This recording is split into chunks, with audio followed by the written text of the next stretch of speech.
So let's assess Donald Trump. I've interviewed him a number of times. Not an easy interview. How would you do it? You know something, Bill, you and I have talked about this general subject many times over the years. It's irrelevant how I would do it. And you know who made it irrelevant? You did. You have changed the television landscape over the past 20 years. You took it from being objective and dull to being subjective and entertaining. And in this current climate, it doesn't matter what the interviewer asks him. Mr. Trump is going to say whatever he wants to say, it as outrageous as it may be. And the fact of the matter is, his audience, as much as anything, is not even a television audience. It's an audience on Twitter. They deal in messages of 140 characters or less, which keeps it nice and simple. Okay, but you know, your old network ABC does interview Mr. Trump on a regular basis, and you know, it comes in, and you've got to come in with a strategy with him. You've got to come in with sharp questions, and you're right, maybe his supporters don't care what he says.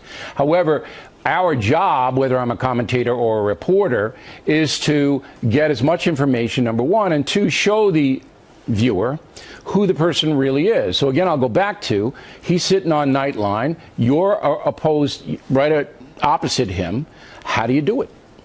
Well, the first way you do it is not in the interview. You do it by some reporting. It's an old-fashioned concept, but I think demonstrating who and what Mr. Trump is and what his various policies really amount to is something you don't do in an interview. He doesn't answer the questions. I've seen any number of your colleagues and mine ask him very pointed questions and do it in a perfectly professional and reasonable fashion. He just ignores the questions. When is the last time you have heard Donald Trump spell out a real policy on anything other than we're going to be the best, we're going to be the greatest, I'm going to negotiate the best deals you've ever seen?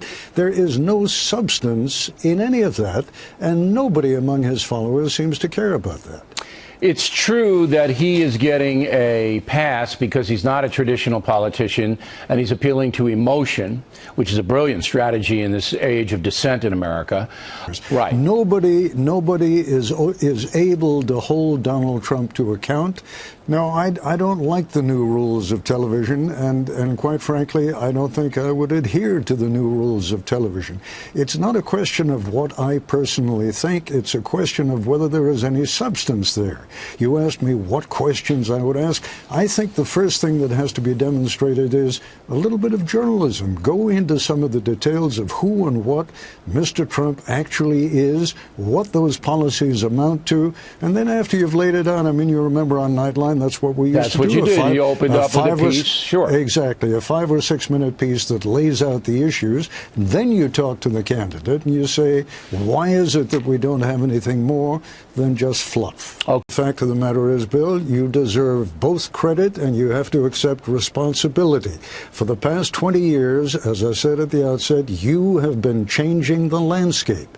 The fact of the matter is, it's hard to believe these days, but 30 years ago, a television network anchor, Walter Cronkite, was the most trusted man in America. There's not a man today, yourself included, on television as an anchor who is trusted by anything approaching a majority of the American people.